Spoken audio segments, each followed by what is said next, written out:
xildhibaan Sacdiye Carays Ciise Kaarshe oo kamid ah baarlamaanka dowladda federaalka ee Soomaaliya ayaa si weyn loogu soo dhaweeyay degmada Boortinle xilli ay xildhibaanadu gobolada degmooyinka iyo deegaamada Puntland ku mareysay safar la xiriira dhamaystirka iyo kuurgelidda qoraallo ay ka sameeysay baahiyaha iyo xaaladaha deegaamada iyo degmooyinka kuwaas oo ay hore ugu bandhigtay baarlamaanka dowladda federaalka ee Soomaaliya.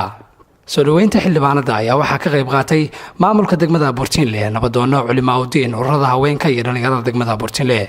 xildhibaan Sacdiye Carays Ciise Kaarshe oo haatan ah musharax u taagan booska ay joogto ayaa howlka shirarka ee degmada Boortinle kula hadashay dhammaan dadka reer Boortinle waxayna soo bandhigtay qaybo kamid ah waxyaabihii uu qabsamay inta ay xilka haysay. gudoomiyaha degmada Boortinle Maxamed Maxamuud Axmed Boordibi ayaa soo dhaweyn kadib sheegay inay ka reer Boortinle ahaan la xisaabtamayaan xildhibaanada dowladda federaalka ee Soomaaliya oo matala dowladda Puntland.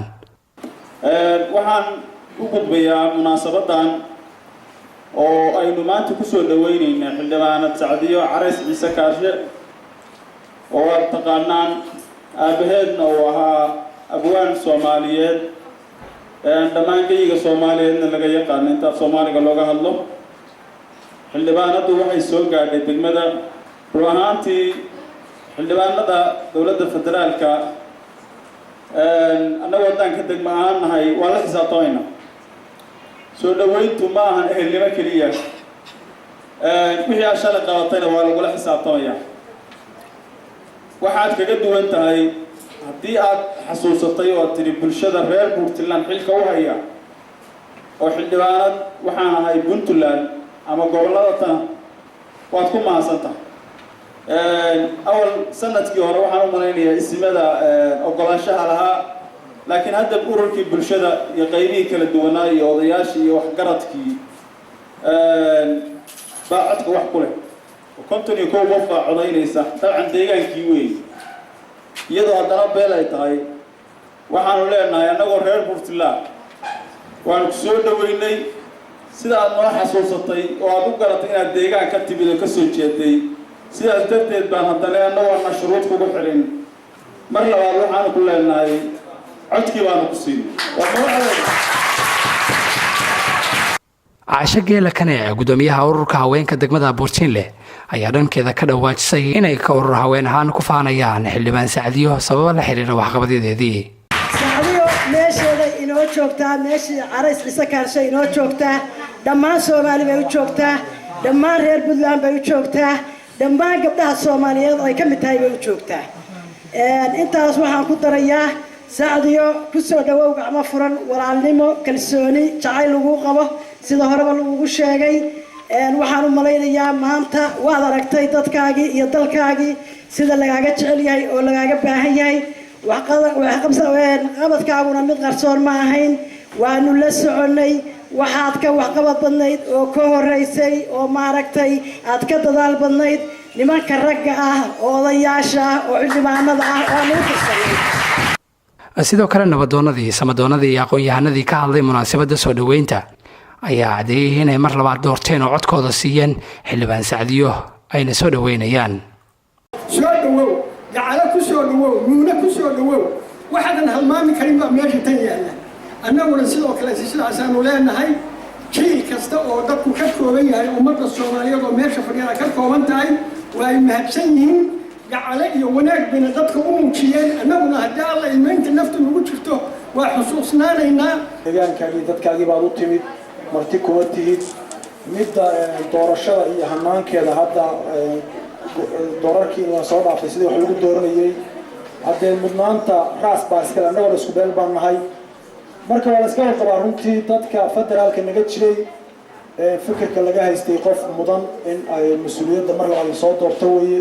xildhibaanad Sacdiye Carays Ciise oo ka mid ah xildhibaanada waqtigoodii sii dhammaanayo ee dowladda federaalka Soomaaliyeed aan rajaynaynaa inay ka mid noqoto xildhibaanada cusub yagleeli doono August 2016 insha Allah taala.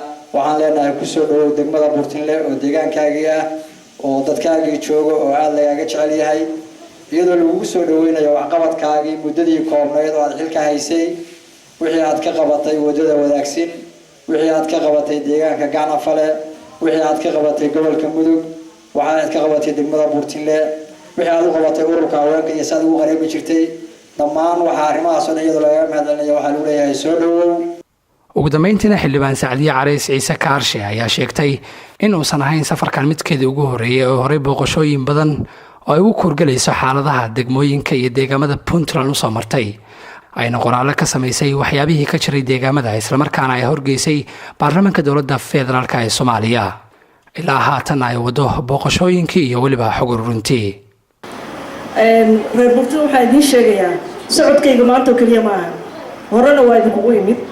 waxaan ahayna aniga xildhibaanada keliya oo 61-ga puntland maanta u taagan gabadha keliya oo ugu horeysa oo soo martay socod ku soo martay gaalkacyatu boosaaso ayaan ahay.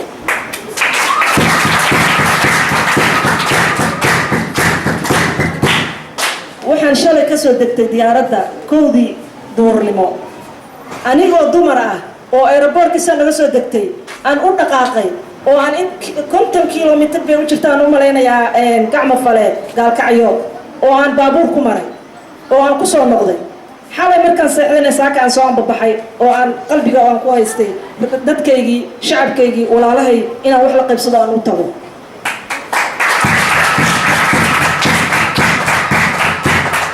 walaalayaal wax qabadku wax isa siin ma ahan, laakiin waxay tahay qofka wax la qaybsado geedka la fadhiisto oo oday iyo dumar iyo haween iyo ciyaal la qaybsado oo yiraahdo waxaad ku nooshiin baan rabaa inaan arko aan idinla cuno idinla cabo aan idinla fadhiisto. kaaga waxaa la yiraahdo wax qabad. inta kalena ilaahay subxaana qaadir baa keenayo wixii awoodayda ahaana waa sameeyey.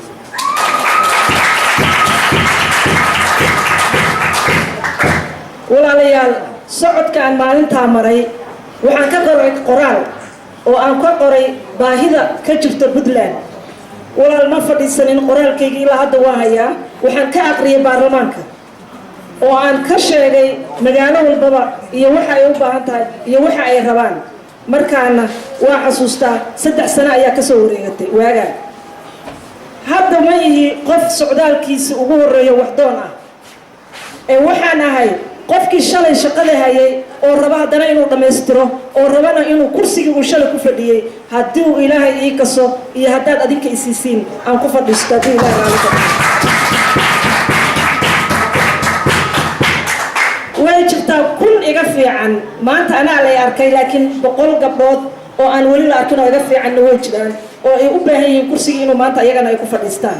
laakiin waxaan leeyahay maadaama shaqada aad ii dhiibateen ay qabyo tahay inaan dhammaystirana aan jeclahay aana guulo ka gaaro inaan ku soo noqdo kursigaygii gacanna aad igu siisin garabna aad igu siisin haddii TV-ga caalamiga Puntland magaalada Burtinle.